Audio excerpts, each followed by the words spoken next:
Behind the glimmer of tech empires and billionaire bravado, a family secret festers. Decades of alleged abuse, desperate letters, and whispered cries ignored.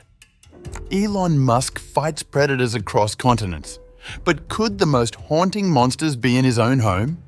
How deep does this darkness really run?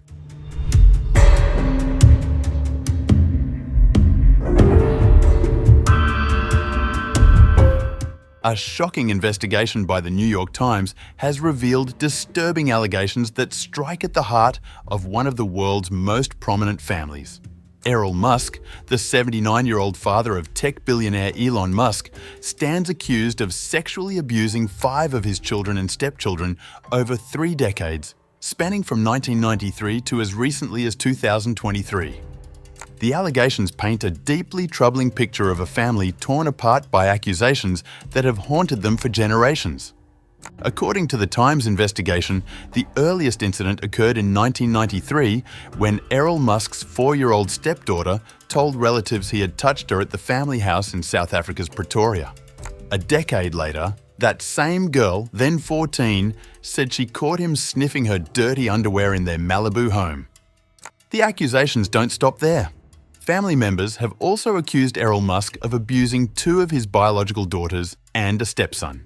Most recently, in 2023, family members and a social worker attempted to intervene after his then 5-year-old son reported that his father had groped his buttocks. According to text messages from the boy's grandmother, the child reportedly screamed, "No, Dad!" According to police and court records reviewed by the Times, 3 separate police investigations were opened across 2 countries. 2 inquiries ended without charges, while the status of the 3rd remains unclear. Despite these investigations, Errol Musk has never been convicted of any crime. The trauma has rippled through the entire Musk family, with relatives repeatedly turning to Elon Musk for help. Around 2010, one family member wrote the billionaire a desperate 5-page letter pleading for intervention. "We really need your advice, help and guidance in these matters because we daily see these children suffer." Elon Musk's response has been both financial and protective.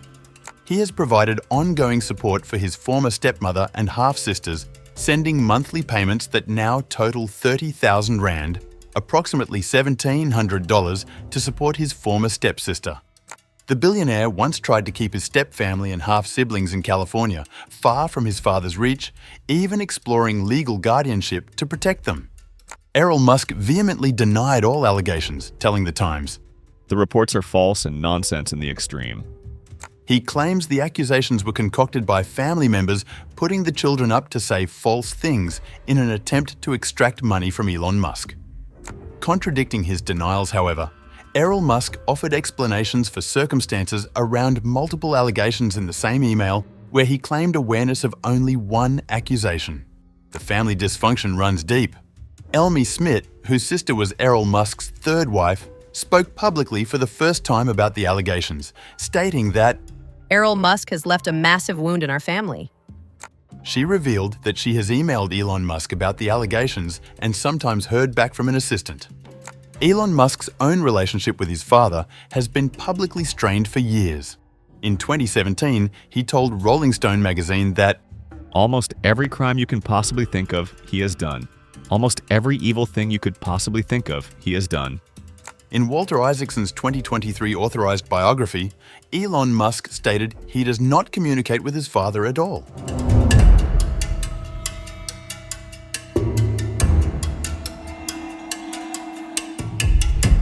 What makes these family revelations particularly striking is the glaring contradiction they present with Elon Musk's recent public crusade against child abuse. Over the past year, the world's richest man has become increasingly vocal about child sexual exploitation, particularly focusing on grooming gangs in the United Kingdom. Just recently, Musk reignited controversy in Britain by calling for prosecutions of officials he accused of failing to stop grooming gangs. Start by condemning the grovelers and collaborators in positions of authority in Britain, who aided the rape epidemic of their own people or turned a blind eye to their responsibilities, both civil and criminal prosecutions. His activism on this issue has been relentless. Musk has pledged financial support for legal actions against what he calls corrupt officials accused of covering up abuse. I would like to help fund legal actions against corrupt officials who aided and abetted the rape of Britain, per the official government inquiry. This public stance takes on a different dimension when viewed against the backdrop of his family's private struggles. While Musk champions the cause of child protection on the global stage, his own relatives have spent decades appealing to him for help with allegations much closer to home. The contradiction has not gone unnoticed by critics. Journalist Mehdi Hassan pointedly observed the irony, sharing the NYT article. He wrote, Elon Musk has spent the past year obsessing over Pakistani child rape gangs in the UK. Meanwhile, allegedly, in his own immediate family. The revelations cast a shadow over Musk's broader influence and power. As someone who has positioned himself as a defender of children and a crusader against institutional corruption, the emergence of these long-suppressed family secrets threatens to fundamentally alter public perception of his motivations and credibility. The timing couldn't be more damaging for Musk, who has leveraged his platform and wealth to influence political discourse around child protection. His recent posts about grooming gangs and his promises to fund legal action now appear hollow against the reality that his own family has been crying out for similar intervention for decades. These revelations force us to confront an uncomfortable truth about power, privilege, and selective justice. While Musk wages public battles against child abuse thousands of miles away, the most vulnerable members of his own family have been left to navigate trauma and seek help through desperate letters and intermediaries.